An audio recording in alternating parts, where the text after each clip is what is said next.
This is your Lake of the Ozarks fishing report for the upper Osage area of Lake of the Ozarks. Today is Thursday, August 25th, 2016.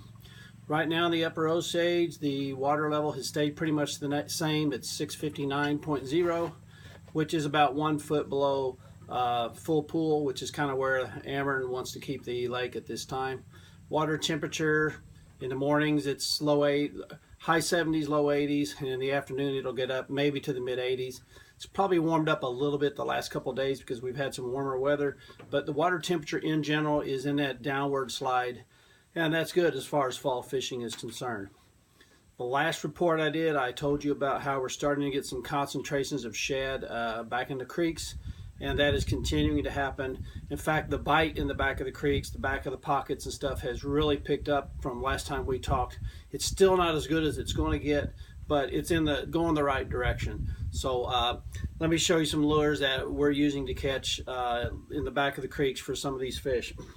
When you get low light conditions, early in the morning, cloudy days, I like to throw topwaters back there. So some of the lures I'll use in the back of the creeks, I'll use a crocodigator head knocker buzz bait. It's a very, very good bait. You can cover a lot of water with this bait. And I use a big 3/4 ounce blade. In the stained water, I'll use black with a gold blade. And this bait really gets on top and stays on top, and you can crank it really, really slow. So crocodigator head knocker buzz bait's a great choice. Of course, I like to throw this air spook. I like to throw it in bone color in stained water in cloudy conditions. And then another bait that a lot of guys like to throw, and you can throw, is the new bait that everybody's got now. It's called the Whopper Plopper. This is the big size. There is a smaller size, but most of the bites you're going to get on this are going to be pretty aggressive bites. I think you'll get more bites with the buzz bait and the spook, but if you do catch one on the Whopper Plopper, it's probably going to be a pretty good one. And then, you know, an easy bait to throw is some kind of a popper. Right now, for some reason in August, the mayfly hatch is really, really late, and so we got mayflies falling in water, and bluegill are coming up and sucking or popping in mayflies. So if you see that happening, you got a popper tried on, throw a popper in those areas, and you might catch an extra fish or two. Then when the sun gets up and the fish are kind of done roaming and chasing in the back of the creeks, you know, we can also throw the square bill when they are roaming in the back of the creeks. This is a Strike King. But when the sun gets up and they kind of get back up underneath the docks, then we go to pitching the docks in the backs of the creeks. And you can always, basically a lure you want to pitch with is one that you're comfortable pitching. I like to throw a jig of some sort. This is a crocodigator jig with a trailer on it that has pretty aggressive flappers on it. If you're not big on throwing jigs, then I wouldn't go in the back of the creek and try to throw jigs. These fish are going to hit more than just one lure. I was fishing this morning and talked to a guy. He was catching fish in the back of the creeks on just a little 6-7 inch worm, you know, just Texas rig. Just that's what he feels comfortable throwing. A bait that I really I like to throw around the docks is it's a bait. The head of it, the bait is now, the jig head of the bait is now made by crocodigator, but it was first made by Wayne Fitzpatrick down at Fitz Fishing. But it's a jig head with a I have this trailed with a missile D-bomb. It's a beaver style trailer bait, and what makes this bait really good is that on the jig head, and I showed this to you last month as well, the nice thing about the bait is a 3/8 ounce jig head. I believe Crocodigator sells these now, so you can probably buy these in 3/8, and I believe also 1/2 ounce. You'll have to get on their website and check. I like throwing the 3/8 head. What I like about the bait is, one, it has a very, very big, strong, wide gap hook. So you know, when you hook a fish on this, they very rarely come off. The second thing I like about this bait, it has a wire keeper on the back, and what happens is when you slide your plastic up on the shaft of this hook, you can push that wire keeper through the plastic of the bait, and it'll actually hook onto the hook shaft, this keeper will, and it'll actually keep your bait in place. I've got one rigged up here, and you can see you can just tug and do anything you want to do to that bait, and it won't slide or pull down. Because what usually happens on us, especially if we're fishing a Texas rig, for example, Texas rig worm or something, or a bait on a Texas rig application, we pitch a bait out there, and you go to set the hook, and you found that your plastic has slid down the shaft of the hook, and when that happens, that's more plastic that the hook point has to go through before it gets in the fish's mouth. With this little keeper, you don't have to do this. And this bait will fish very much just like a jig. Now, you don't have to put one of these beaver style baits on there. You can put whatever you want to put on there. I've seen guys put brush hogs on there, tubes, worms, whatever you feel like bait that's going to give you the most confidence to pitch in those docks, then that's what you want to do. I like throwing the beaver style baits. I just think the flappers are very flexible, it's easy to pitch, and as it falls, it has a lot of action.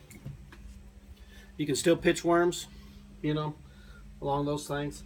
And that's basically what I'm doing in the back of these creeks. Now, I said back of the creeks, you can also do the same thing on main lake flats. We've got some fish that are moving out of the deep haunts of the main river channel, and they're moving onto these main lake flats. And so you can move onto these flats and pitch in, around, and behind these docks, and pretty much use these same lures that you've used in the back of the creeks.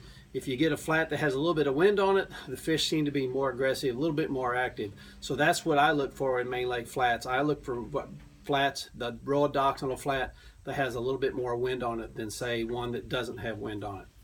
And then another pattern we're using right now up here in the Upper Osage is we're fishing main lake bluff docks. Mainly the fish on these main lake bluff docks are going to be Kentuckies. So they're going to be a little bit smaller, so some of the lures we're going to use are going to be smaller. But every now and then you'll hook into that 3 and 4 pound largemouth on these bluff end docks and so forth. So one of the baits I really like to throw, and I've showed this to you before, is just the regular tube with the head slid up inside the tube, kind of like the old Gets It. And there's no weed guard on it, so you know, you can get hung up if you're going to throw it around brush, so I wouldn't do that. But we're basically throwing this in open water right along the side of the docks and just kind of letting the bait fall, and we just bring it around along the side of the dock, and then when we get it out to the very end of the front of the dock, then we just kill it and let it fall. And most of your strikes are going to be on that very front corner of those docks. You can throw top waters along those. I'd throw smaller ones, that's what I would throw. This is a Spook Junior. Again, you can go back to that same poplar you were throwing towards the back of the creeks. Smaller versions. Spinner baits you can throw. You can throw square bill crankbaits. This is a Man's 1-. A very, very good bait. It runs just below about 6 inches below the dock foam, so it's going to be right in their strike zone. And then another bait is kind of fun to fish. You'll miss a few fish on it, but it's exciting. A lot of fun to fish is a fluke. This fluke has probably a 4 or 5/0 hook on it. There's no weight, no slip sinker above it like you Texas rig. I do rig it Texas rig, but with no slip sinker. And then what we do is we take a number 4 treble hook. After we thread the fluke, rig the fluke onto the hook, we take a number 4 treble hook, slide it over the hook point, and then we take the hook and we bury it back in through the fluke. You can fish that fluke with the point sticking out, or you can just skin hook it so it's weedless. And what's going to happen is you move this fluke, and it's going to have a dart to darting side to side action. This hook is going to slide up and down, and it'll kind of make a little bit of a clicking noise as well. And so sometimes if fish hit it, if they don't hit that part of the hook, then they may hook them on the treble hook. So that's a lot of fun to throw.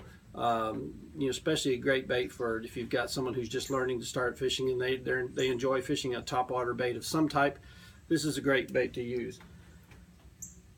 You know, right now, like I said, the bite in the Upper Osage here, the bite has gotten a lot shallower than it's been. The lake level stayed the same, the shad are moving to the back, so it's kind of an exciting time, kind of a fun time to fish.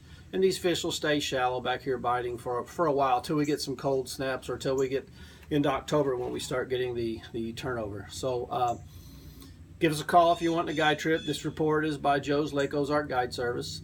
And you know, if you're wanting a trip, give us a call. September gets a little busy, 1st of October gets busy, so give us a call as soon as you can, and we'll gladly take you out and show you the patterns that we're using to catch fish. So be careful when you're on the water, wear your life jacket, and good luck in your fishing.